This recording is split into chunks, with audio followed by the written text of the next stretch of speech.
are you the type of person who wants to champion other people? Because you're going to go from a technician making cookies to a cheerleader, a counselor, a problem solver for people's businesses. And so it's serious. It's way more serious than making sure somebody gets a delicious snickerdoodle. It's legit. They're putting things on the line and they're saying, hey, I'm probably going to invest 6 figures in your business system and you're my support person, my team, my brand. So I want to make sure that the DNA of that person, they're ready to flip that philosophical cap from going from, hey, I'm making stuff and I'm the entrepreneur making stuff to, hey, I've made it and other people are using it.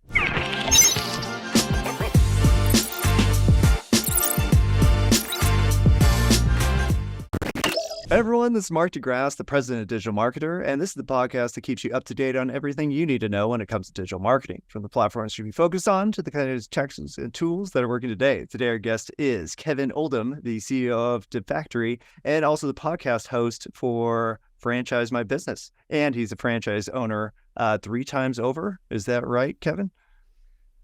We'll dig into that. I'm actually a franchisor, so I've never owned a franchise. Franchisor, okay, yeah, I screwed that up entirely. Yep. That's all right. That's all right, man. It's all right. Thanks for having me on the show. I deeply appreciate it. Hey, it was great meeting you. We met down at the Commitment Summit by Hype Digital and the Hype family, and we love them here at Digital Marketer. So it was great to meet you. I think we kind of hit it off right off the bat, and I was like, this guy says stuff. So it's awesome to have you on. Welcome. Yeah, my pleasure. Thank you. Yeah, pleasure's all here, man. I'm excited to talk about franchising and digital marketing and all sorts of cool stuff for the audience. Awesome. Well, we don't usually talk about franchising. So why don't we just kind of start with, what's the state of franchising today? Does franchising still work? How does it work? How did you get into it? I'll start with how I got into it. So just by luck, honestly. It's one of those things where one day I was running an agency, not as heavy digital, back in 2005 and 2006. And frankly, I was lazy looking to hire somebody. And so I looked up a job description that basically was for me.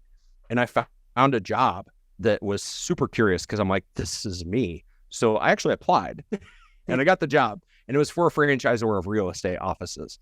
And so that's where I got the bug, and did that for about 8 years. It's called United Real Estate Group. We had 3 franchise brands, United Real Estate, which is, major metropolitan area market type of residential brokerage, about 110 markets. United Country Real Estate, a legacy brand, 90 years old, largest seller of rural and lifestyle real estate in the United States. Over 500 offices in mostly C&D counties that a lot of us haven't heard of. And then this is going to blow your mind. A franchise for auctioneers. We're talking fast talkers who sell stuff via accelerated methods of marketing, mostly online, that's funny. Franchise for auctioneers. And that's where I got the bug. And I love the business model. You'll find that I'm a huge advocate of it. It is something that is very relevant, lucrative, and stable, really, if you pick the right horse to bet on in terms of a brand to affiliate with. That's awesome. It's funny because I've always been entrepreneurial and, started businesses for my whole life. And I always looked at franchising and I was like, oh, well, why spend all that money on getting into the franchise when you could just build everything yourself? And I think as I've gotten more mature, I'm kind of like, you know what, building yourself is really hard. And there's a good chance you're going to fail really bad. So why not go with a playbook that somebody has already made successful, a name that's successful, all those kind of benefits. So what do you guys see as the core benefits of doing a franchise versus, just starting from scratch? Yeah, a lot of things that you said, like in our franchise system, me and my business partners, we always say, by affiliating with us, you're not only paying for the knowledge of what works, more importantly, you're paying for the brain damage that we inflicted upon ourselves. So you don't have to do that yourself. All the mistakes, all the money we lit on fire, everything, right? That's also what you're paying for to shortcut the process. And so what I love most about franchising, and I believe that if you're a first-time entrepreneur, it's a really good way to put up some guardrails. It's kind of like bowling. When you go bowling with your kids and you've got the things that go up in the gutters, it's kind of like that. The ball's still going to go down. Not a guarantee that you're going to get a strike or even hit pins, but you're more likely going to get that ball down the alley and at least knock over a pin or two, right? And you're not just going to go into the gutter and lose everything. So that's kind of what I like about franchises, because it does provide a system of a proven system. And furthermore, what I like is I've never been a franchisee, and I'd probably be a terrible one. Could be incorrect. Maybe I will buy franchises at some point. But yeah, like I like building the system, building the infrastructure, and then other people being on the vessel. But what I like about that is the other people, the whole familial aspect of it. Business ownership is tough. It is lonely. And so when you can get people that are rowing in the same direction with the same mission and the same belief system, magic can happen, right? Economies of scale can happen, impact can happen. And so that's one of the things I think is the coolest about the model. No, and that's fantastic. I think taking this job here at Digital Marketer kind of taught me that, because we have our certified partner program and we have our mastermind. And prior to that, it's kind of funny because I became president, but I was not involved in the marketing like community at all. I was just going on my own, suffering through mistakes that I probably could have really easily avoided. And then now I'm very appreciative of it. I'm like, yeah, why go through everything yourself, and why learn why reinvent the wheel, essentially. So just for people who don't know, how does franchising work? You sign up for a franchise, you pay, whatever, 50 to 500,000, whatever the model is, you get the playbook essentially, and then they help you set up the business too. Is that pretty standard? Yeah, absolutely. I mean, let's talk financially first and foremost. Usually an initial franchise fee. That initial franchise fee, philosophically, the way I've been brought up in the industry, is not a profit center for the franchisor. It is a value exchange to get somebody onboarded into the organization, to get them trained, get them basically making their first dollar, because you have to deploy your resources off the platform, the franchisor. You may have to fly out trainers or do all those things. So we always looked at it as a value exchange, a cost recovery mechanism. And then the incentives are aligned because you will have a royalty associated with your income stream. So for example, in our smoothie and supplement biz, ours is a flat 5% royalty, which is pretty low. We're lower cost, right? You will see royalty structures that maybe go all the way up to 10%, depending on the industry. Then really that's pretty much it. Sometimes franchisors will have rebates on the back end that they might collect from manufacturers of a computer or something like that, right? But from a franchisee perspective, those are like two of the biggest things. Some franchises also have like a national advertising fund, so you might have like 1 or 2% that you contribute there. Really, it may have some other ancillary fees and things like that, but the biggest thing is the royalty stream. Royalty stream comes back to the franchisor, and theoretically, they're reinvesting that to make the system better, right? Not all franchisors think that way. Some take the money off the table. Philosophically, I always like to reinvest and continue to get bigger and find amazing people that want to join the franchise.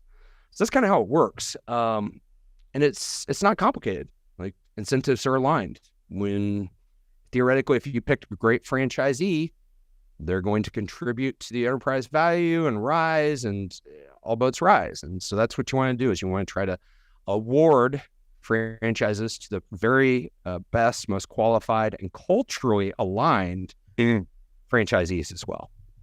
I love that. Well, I love that, it's not just that you take everybody who wants to be part of the franchise. They have to be qualified.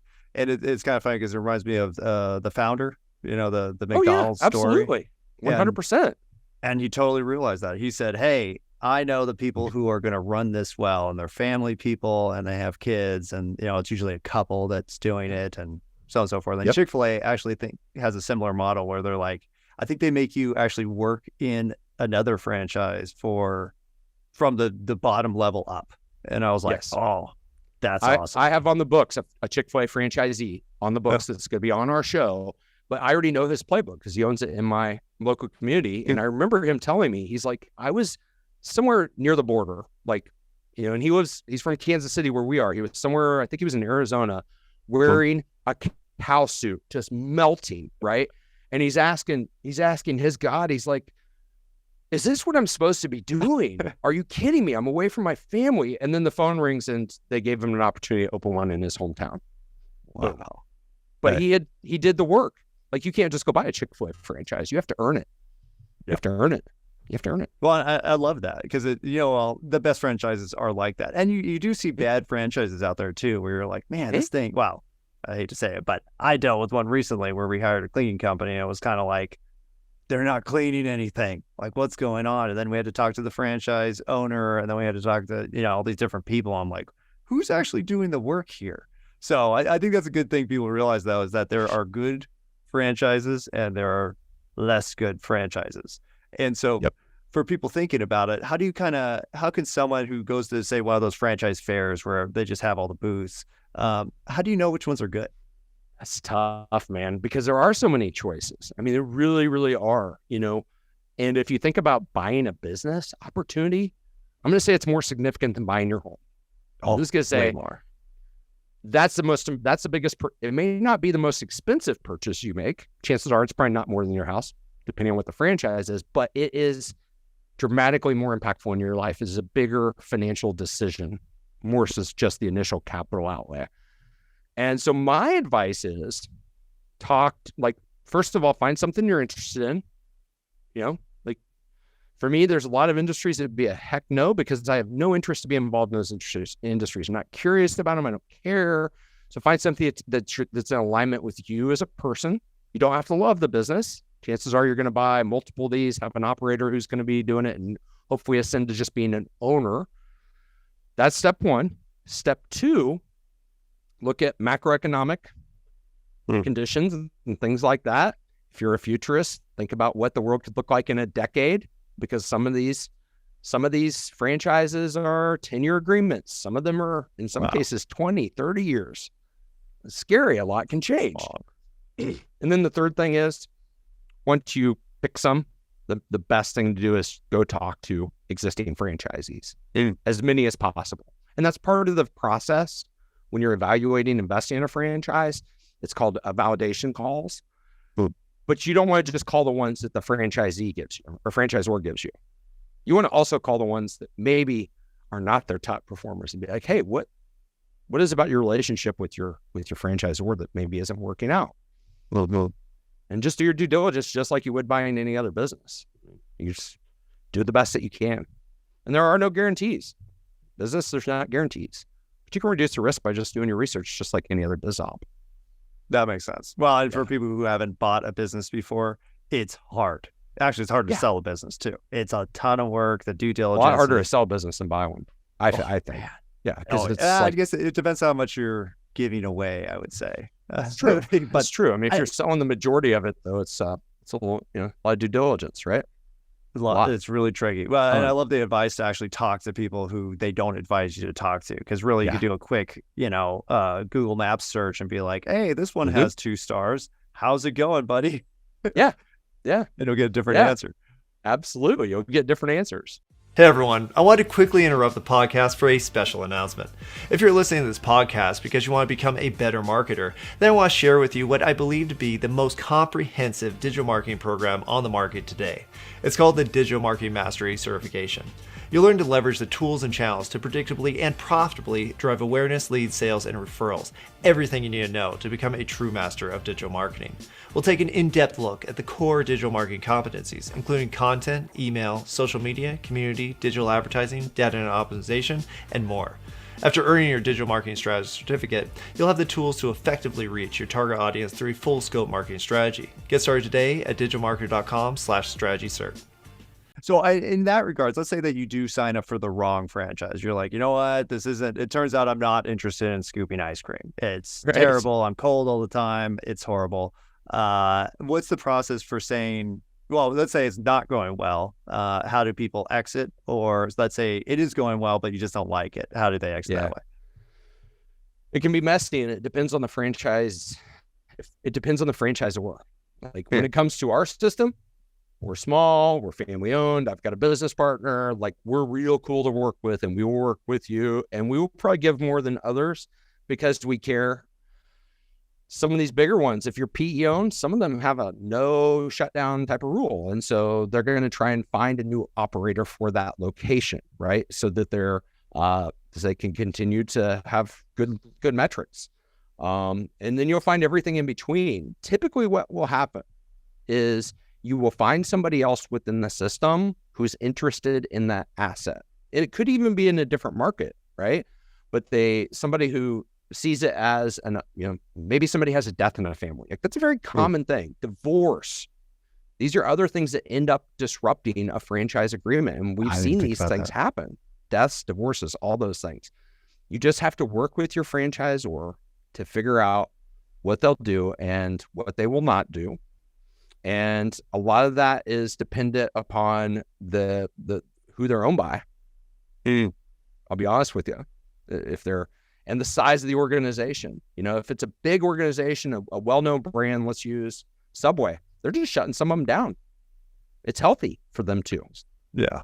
Pull the herd. Okay, we'll let you out. You might still be on the hook for your tenant, for your landlord agreement, right? But we'll let you out of this agreement because we agree you're not a good steward of the brand or whatever. We've reached the end. So there's no black and white answer. And a lot of it depends on the system. And also if you're like, cool, because if you're a pain in the butt franchisee, hey, guess what? You're like, hey, I'm out, right? Or my business is terrible, and you guys, it's all your fault.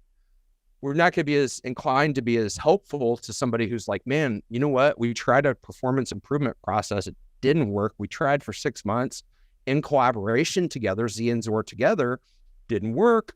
Okay, let's figure out how we amicably get out of this. Sure. You're going to be in a lot better position to negotiate leaving with some dignity and maybe not bankrupt or, cash depleted. So yeah, makes sense. Yeah. So a little trickier question. When you are, say, somebody's interested in your franchise, they say, I'm interested.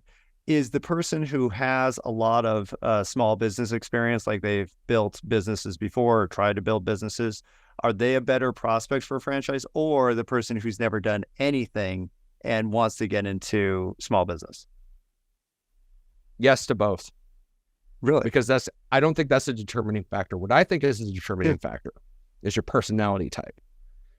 I think your personality type, if you're somebody who likes to follow processes versus bend them or create them, you might be a good friend. Yeah, exactly. Like, that's why I'm like, I would be a terrible franchisee because I color outside the lines. I've done it my entire life, right? I'm not going to fit into a playbook and I'm probably just not. I'm probably going to go off the playbook and you're going to be frustrated with me. So I'm probably not good.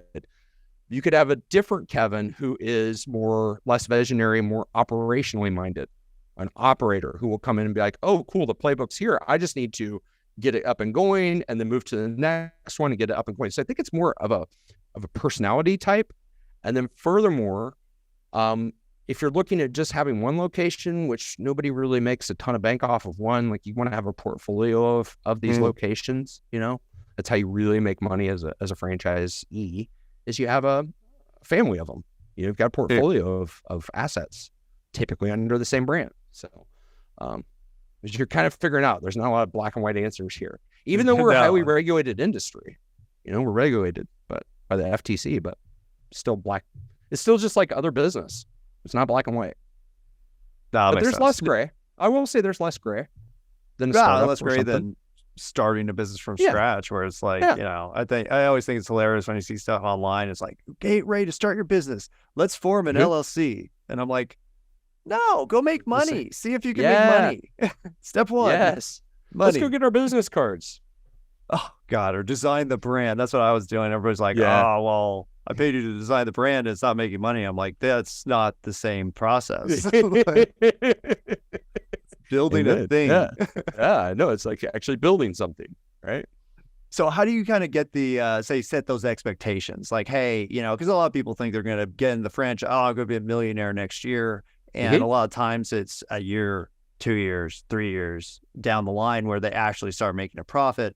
How do you gauge people's patience with that process? Because I think there's a lot of misconceptions about how to grow a business. Let's talk about two different audiences. So let's say you've got a amazing business and you're thinking of going from one-to-one to one-to-many. That point of, hey, like I think I've got, and I always use a bakery as an example. I'm like, hey, I make amazing cookies and these are, they're like the best cookies on the planet. We've got something cool. Number one thing, The number one thing that I look at is that person's personality type. Are you the type of person who wants to champion other people? Because you're going to go from a technician making cookies to a cheerleader, a counselor, a problem solver for people's businesses. And so it's serious. It's way more serious than making sure somebody gets a delicious snickerdoodle. It's legit. They're putting things on the line and they're saying, hey, I'm probably going to invest 6 figures in your business system, and you're my support person, my team, my brand.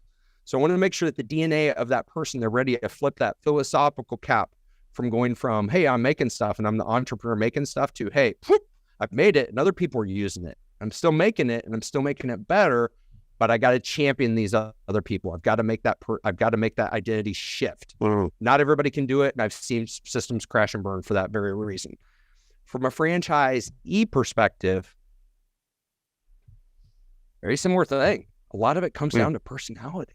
Like, personality plays such a pivotal role in this whole thing that we've started weaving it into like all of our intake stuff. Like, we want to know what makes people tick. Most of my clients are using personality profiles. We know what makes you tick. And if you're a good fit for a Z or a good fit to be a Zor, whatever it is. Because both of those are new businesses that you're starting. The start of a franchise system is a startup. You form a new business. It's got a new way of doing business than your core business. Same thing if you go buy a franchise. You go buy, you're starting a new business, and you got to go, and you got to build it. But you have the kit. You've got all the tools. You've got the framework. You got the brand. You got all that stuff. So it's a complex and dynamic industry that looks pretty simple on the outside. People are like, oh, a business in a box. No, but you got to build the box. Plug it in. Yeah. It's not just plug and play. You got to work. You got to do the work.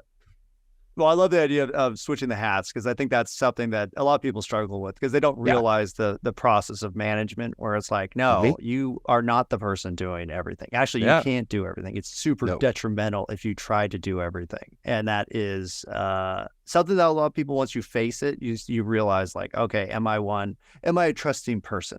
Can I trust somebody else after I train them to go do this thing? Or am I neurotic and I'm going to micromanage and, make them feel like crap because I don't actually trust them in the first place?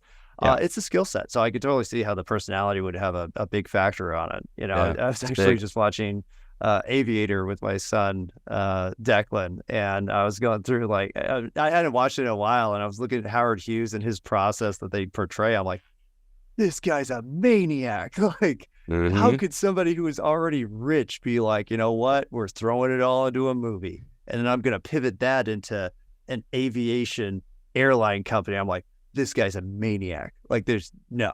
Yeah, he was insane. Insanely brilliant, right? And insanely insane. I mean, all the above. Invented airplanes. I'm like, wow, that's a person. But that would be a very bad franchise owner, because he would take your playbook and just rip it to shreds. Just and destroy it.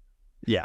No, that's not. You would take your operations manual, which is the core. It's your Bible. It's execution. It's the playbook. It's the core foundation. Everything's in there, and just rip it up and light it on fire.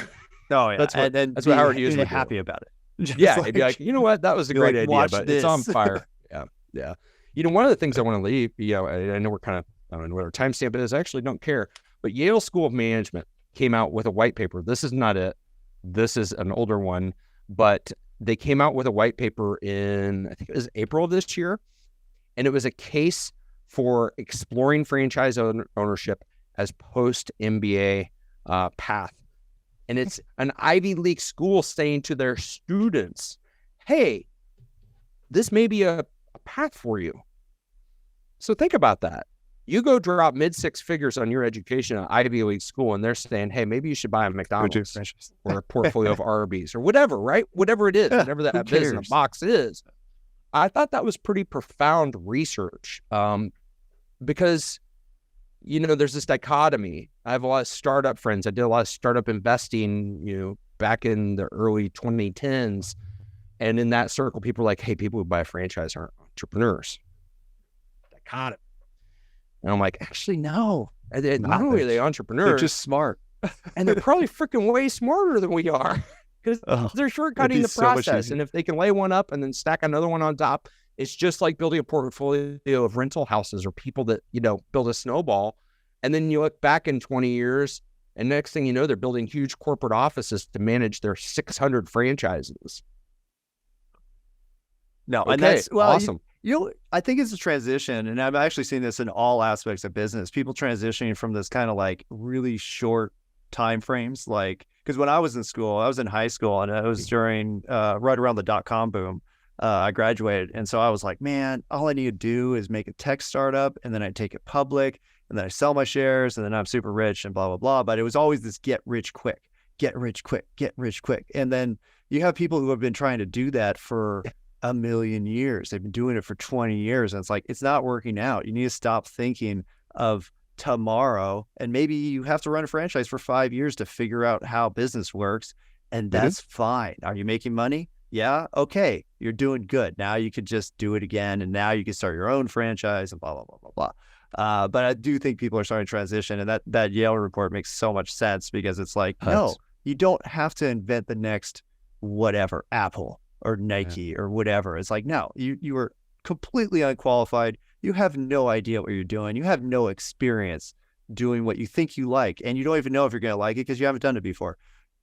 So look into franchises. So I'm completely support that. Yeah. I think I think we have kind of this epidemic of, particularly in the digital marketing space, space that you and I play in. You've owned an agency. I've owned multiple. It's like in no other industry, do people just think, oh, all of a sudden I'm going to come out and just start making 6 figures, maybe 7 figures, like right out of the gate? No other industry. I don't care what it is. But for some reason in our industry, and maybe it's because we're all marketers sharing stuff with each other, you see these grandiose numbers and all that. But I think that is the perception. And so, and as digital marketing starts to bleed over into franchising and you start seeing the lines get blurred and more, it's starting to seep in over there. I've got a lot of young people that think, I say young, maybe mid-20s, that first of all are buying franchises, which I think is amazing, like amazing. We weren't doing that when I was in my mid-20s. That was just not something you did. But then their expectation is to go. Like, let's get one open. Cool. Now what's next? Let's build a portfolio. And directionally, that's the way you need to go. But the expectation that you're just going to start cranking out cash, in like the first 12 months, I think that's just something that people need to be a little bit more real about. Yeah, that's an investment. Well, sometimes people are like, okay, I'm going to, not make money for a certain amount of time. But when you are doing it from scratch, like maybe you don't even have a product, or maybe you have one product, but you don't have the actual operation for selling it. Then it's going to take way longer than 12 months. So if you said to me like, hey, this franchise is going to take you 12 months to build, I'd be like, oh, sign me up. When I built my company, I did it 100% organically. It took me 5 years to be able to be like, okay, it's making money. And then I sold it after like that year, which was stupid because I finally made it work. But that's what we do. That's what we do, though. That's what entrepreneurs do. It's like, all right, we built a race car. Let's sell it, and let's go and build another race car. But for smart people out there or people who aren't crazy, they could just get a franchise, learn some stuff, find out if you actually like doing this, and then you could do it yourself if you want. But I know tons of people who have like 50 Taco Bells, and you're like, oh, why are you so rich? I own Taco Bells, and you're like, okay, what?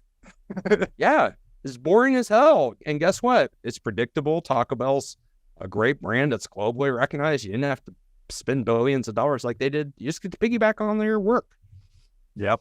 All the playbook, rinse, repeat, roll over your profits into more profits or more locations or whatever. And then, over a career, you got a portfolio that's worth something to somebody, and also throws off cash to, fund a fun life. Yeah. Well, and you don't have a job. And that's really what most entrepreneurs want. They just don't want a job. And and this is a way to that. And actually, you heard my big AI speech and how I think everything's going to change. But one of the things I think is going to happen is that as ad costs start to increase, people are going to have to start going back from being like on their own to being part of these communities. And really a franchise is a community. So if you don't want to get a job, if you don't want to go have to join a big organization, you could just go to franchise. They have the advertising dollars. They know what they're doing. They, have a plan, and you'll be part of a system, but you'll still be you're still an entrepreneur. I don't care what anybody says. Franchise owners are entrepreneurs. It's hard, and it's part of the same process. So I think that's an awesome option. Absolutely. 100%. You and I are aligned on that. And I like it too, because not a lot of people are. No, well, they will be. They'll learn painfully. Hey, have them operate a franchise. Like we had a store we got to take over for a small period of time. And like our first week, employees didn't show up and stuff. And my business partner's ringing up the cash register, trying to figure out how to make smoothies. And I was in Florida on vacation when this happened. And it was hard work. It's humbling. It's humbling to go in and operate your own franchise for a little bit. I don't care how senior you are or what you've done in the world. Go and work in your business for a little bit and be like, wow, that is not simple. Yeah, this is well, just watch what was that? Undercover Boss. Like, I didn't realize, blah, blah, blah. And they're all getting reamed on the job because they all suck. And you're like, how would you be good at this? You never even operate. So I think for every level, whether you want to be a top level executive or whatever, like it's still very useful to go through the entire process. And I think it's going to grow in popularity over the next 2 years, like huge. So I'm excited to see what you do. I appreciate it, man. Awesome. Well, this has been great, Kevin. I think we'll definitely have to have you back on the show, talk about some of the agency stuff that you've been through and just the process of making a franchise. Because just personally, I was like, man, I really want a good donut coffee shop and I'm sick of Starbucks. So somebody needs to do that and nobody's doing it. So maybe it'll be me in the next few years. Do you have Hertz Donuts in Texas? No, we don't have crap. We have like, they don't even know how to make donuts. And I actually have a donut blog, so that's why I always default to donuts. You have a donut blog? Yeah, that's called youdon'tknow.com. It's that's awesome. We'll have to talk about donuts when we get off here. Whole different topic. Thanks for having me on, man. I totally this has been awesome. This has been awesome. I appreciate you having me on the show. Well, thank you so much, Kevin. I think it's been, I love hearing the insights. I love, just kind of the frank discussions because a lot of people tend to, tiptoe around issues, especially if it's their core business, and you seem extremely open to it. So definitely going to have you back on. In the meantime, where can people learn more about you and your franchises?